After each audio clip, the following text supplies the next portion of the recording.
네, 하루간 경제 뉴스를 종합하는 시간 경제운입니다. 파생 상품의 한 종류인 주가연계증권 ELS가 가진 위험성, 경제운에서 여러 차례 보도해드렸는데요. 주요 시중은행들이 수년간 ELS를 팔아 번 돈이 수천억 원에 달하는 것으로 나타났습니다. 특히 홍콩 H지수를 기초자산으로 하는 ELS가 문제가 되자 은행들이 부랴부랴 ELS 판매를 중단하겠다고 나섰지만 높은 수익성 때문에 해당 상품을 완전히 포기할지는 미지수라는 평가입니다.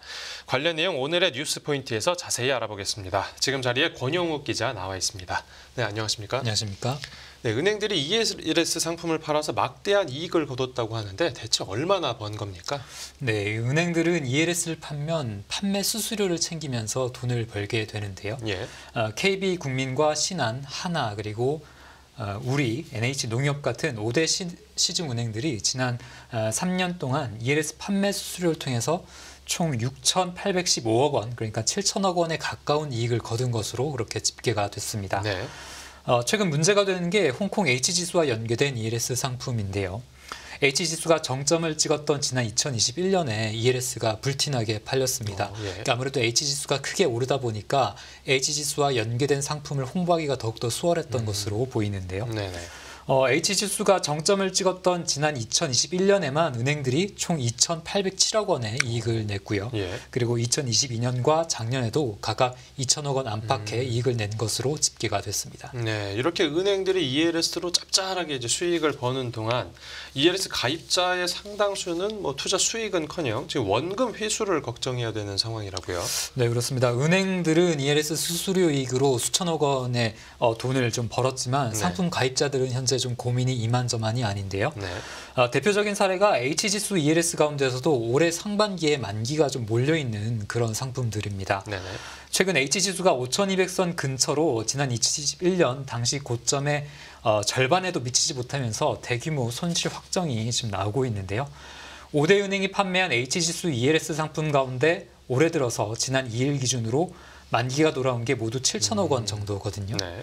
하지만 고객이 그중에서 돌려받은 돈, 즉 상환액은 3,313억 원 정도로, 그러니까 7천억 원에서 3,313억 원을 뺀 금액 3,748억 원의 손실을 봤습니다. 네. 손실률로 보면 53% 정도가 되는데요. 네, 반토막 났네요. 네, H지수가 5천선 아래로 떨어졌던 지난달 하순에 만기가 돌아왔던 일부 상품은 손실률이 최고 한 60%에 육박하기도 했습니다. 예. 더군다나 올해 전체 H지수 ELS 상품의 만기 규모가 15조 4천억 원에 이르고 또 상반기에만 10조 원 넘게 몰려 있는데요. H지수가 크게 반등을 하지 못하고 현재 흐름을 유지한다면 그 전체의 손실액이 한 7조 원 안팎까지 늘어날 것으로 그렇게 예상이 되고 있습니다. 네네. 그리고 이제 와서 은행들이 뒤늦게 ELS 상품을 취급하지 않겠다라고 선언했습니다. 네, 손실이 임박해지자 은행들이 지난해 11월에 H지수 ELS 상품들을 그만 판매하겠다, 판매를 중단하겠다 이렇게 밝혔는데요. 네.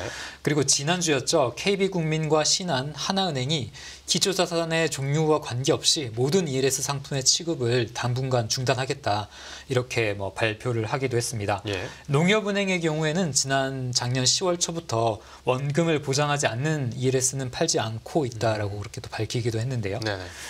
이렇게 은행권이 ELS 판매를 중단하고 나선 것은 H지수뿐만 아니라 주요 기초자산이 되는 S&P 500 그리고 니케이 225 같은 주가지수가 최근 10년 만에 최고 수준에 도달했기 때문입니다. 그러니까 최고점에 도달했다라는 것은 그만큼 이제 앞으로 떨어질 위험성이 좀 크다라는 의미이기 때문에 네. 은행들 입장에서는 선제적으로 위험을 관리할 필요성을 좀 느낀 건데요. 하지만 무엇보다도 금융당국의 입김도 큰 영향을 미쳤다고 볼 수가 있겠습니다. 예. 김주현 금융위원장이 지난달 말 국회에서 이 은행들의 ELS 판매를 중단시켜야 한다라는 어떠한 야당 의원의 지적에 금융감독원 검사 결과가 나오면 관련 제도 개선을 검토하겠다라고 좀 다소 긍정적인 답변을 한 바가 있습니다. 그런데 이 은행권 일각에서는 ELS 상품이 은행권에서 완전히 사라질지는 단언할 수 없다라는 말도 나온다고요. 네, 그렇습니다. 은행 입장에서는 이 ELS 상품이 돈을 버는데 매우 좀 매력적인 상품이라서 과연 ELS를 포기할 수 있을지 의문이 좀 제기가 되고 있는데요. 네. 예를 들어서 시중의 한 은행은 지난해 3분기까지 누적된 비이자 이익에서 ELS 수수료 이익이 5.7%의 비중을 차지했습니다. 그러니까 비이자 이익 가운데 가장 비중이 큰 외환 수수료보다는 작지만 퇴직연금 자산관리 수수료와 거의 맞먹는 수준의 이익인데요. 네. 현재 모든 은행이 이 이자 장사라는 비난에서 벗어나기 위해서 이자 유예 부분, 그러니까 비이자 이익을 좀 늘리기 위해서 노력을 하고 있는데 예. 대표적인 게 ELS 수수료인 거죠. 그렇기 때문에 ELS 상품 취급을 모두 포기할 수 있을지 좀 의문이 제기되는 상황입니다. 네. 한 은행 관계자는 당국이 이달 중에 개선안을 발표하면 그 방안대로 따르겠지만 어떤 형태로든 결국에는 판매가 재개될 것 같다라고 사견을 전제로 말을 하기도 했는데요. 네네.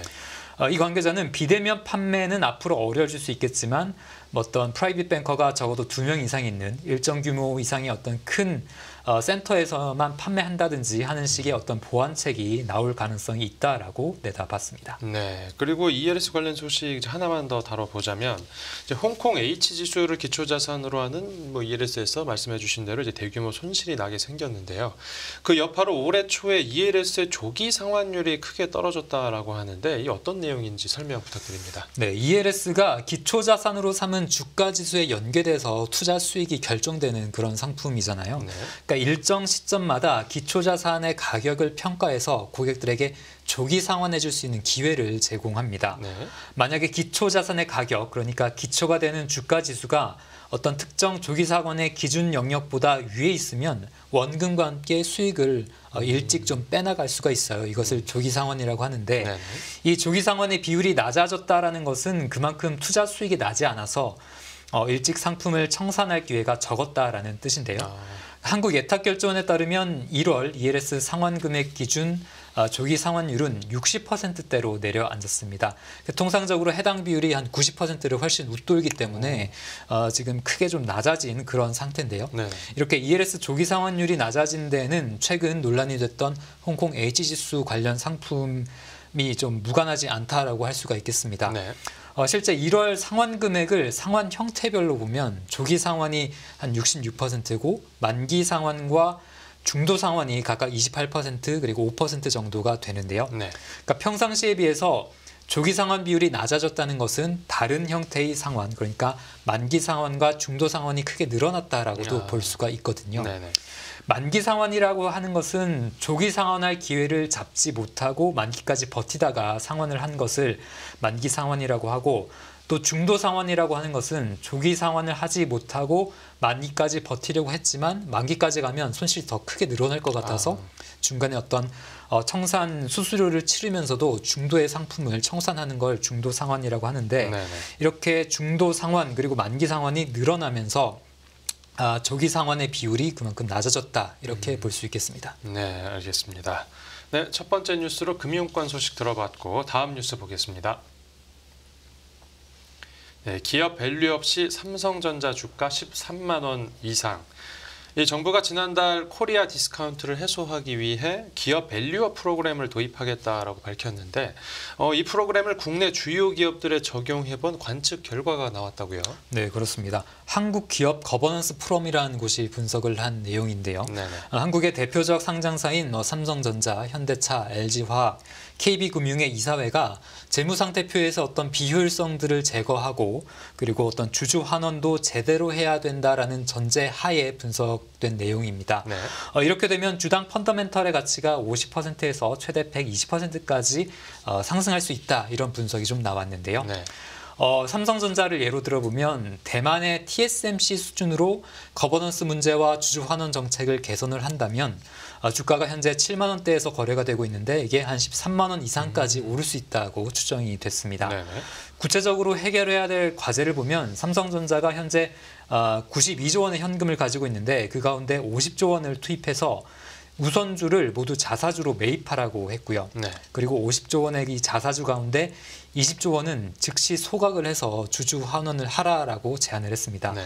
그러니까 자사주를 매입한 뒤에 소각한다라는 이 정책이 전체 그 유통되는 주식수가 줄어들어서 기존의 주주들의 지분 가치가 올라가는 그런 효과가 있거든요. 네. 가장 주주 친화적인 정책이다라고 볼 수 있는데 50조 중에 20조 원을 이렇게 소각을 하라라고 제안을 했고, 또 나머지 30조 원은 우선주를 근거로 해서 미국 뉴욕 증시에 주식 예탁 증서로 상장할 것을 권고를 했습니다. 네. 또 향후 순이익의 30에서 50%를 주주 환원에 쓰겠다고 약속을 하라라고 했고요. 그리고 마지막으로 TSMC처럼 이사회를 글로벌 인사로 구성을 하라라고 제안을 했습니다. 네. 이런 것들을 모두 이행을 하면 주가 순 자산 비율 PBR이 현재 1.4배인데 이게 2.2배까지 올라갈 수 있다 이렇게 좀 예상을 했고요. 네. 주가 순 자산 비율 PBR이라는 것은 주가가 한 주당 순 자산의 몇 배로 거래되고 있는지를 나타내는 건데 PBR이 낮으면 저평가된 기업 그리고 높으면 고평가된 기업으로 구분을 할 수가 있습니다. 네. 대장주인 이제 삼성전자 같은 경우에는 주가가 이제 거의 뭐 2배까지 오를 수 있다라는 얘기고 작년에 삼성전자보다 더 많은 돈을 벌었다고 하는 그 현대차의 주가 전망은 어떻게 나왔습니까? 네, 현대차도 지금 주가가 현재 23만 원 안팎에서 거래가 되는데 네. 몇 가지 그 과제들을 해결하면 주가가 2배 이상인 50만 원 이상까지 올라갈 수 있다 이렇게 좀 분석이 됐습니다. 네. 먼저 현대차가 갖고 있는 현금 19조 원 가운데 8조 원을 투입해서 우선주를 모두 자사주로 매입한 뒤에 소각을 하라라고 했는데요. 그렇게 되면 주당 순자산이 한 30% 증가를 하고 한 7천억 정도의 배당금을 절약하는 효과를 보게 된다라고 예상을 했습니다. 네. 또 일반 주주 의사에 반하는 삼성동 부지의 매각을 추진을 하게 되면 유입자금으로 미래 모빌리티에 10조 원 이상을 투자할 수 있다라고 예측을 했는데요. 네. 또 현대차가 갖고 있는 현대건설 지분 21%와 KT 지분 한 5%를 매각해서 유입자금 1조 3천억 원으로 주주 환원을 하라 이렇게 또 제안을 했습니다. 네. 거기다가 향후 순이익의 30에서 50%를 주주 환원하겠다라고 약속을 하게 했고요. 이런 것들을 모두 다 하게 되면 PBR이 지금 현재 0.6배인데 1.0배까지 올라서 주가는 결과적으로 50만 원까지 올라갈 수 있을 것으로 예상이 됐습니다. 네. 그리고 LG화학과 KB금융 같은 경우에는 얼마나 주가가 뛸 것으로 예상됐습니까? 네, 이들 기업 역시 자사주 매입 및 소각 그리고 주주 환원 확대가 골자라고 할 수가 있겠는데요. 이런 것들을 모두 시행을 하게 되면 LG화학은 현재 PBR이 한 0.9배인데 1.2배까지 오를 수가 있고 주가는 46만 원에서 70만 원 이상까지 올라갈 수 있는 것으로 분석이 됐습니다. 네. KB금융은 PBR이 0.4배에서 현재 0.4배인데 앞으로 0.7에서 0.8배까지 올라갈 수 있고 주가는 6만 원대에서 10만 원 선을 넘어설 수 있을 것으로 그렇게 추정이 됐습니다. 네. 이번 발표를 한 한국 기업 거버넌스 포럼은 기업의 지배구조 개선을 통해서 자본시장 선진화를 추구하는 단체라고 하는데요. 이 포럼은 금융당국에다가 이번 기업 밸류업 프로그램 시행의 주체가 기업 경영진이 아니라 이사회라는 것을 명확하게 해달라라고 제시를 했고요. 네. 또 기업 밸류업 프로그램을 3년 이상 추진해야 된다라고 권고를 하기도 했습니다. 네, 알겠습니다. 오늘 뉴스 포인트는 여기서 정리하겠습니다. 잘 들었습니다. 감사합니다.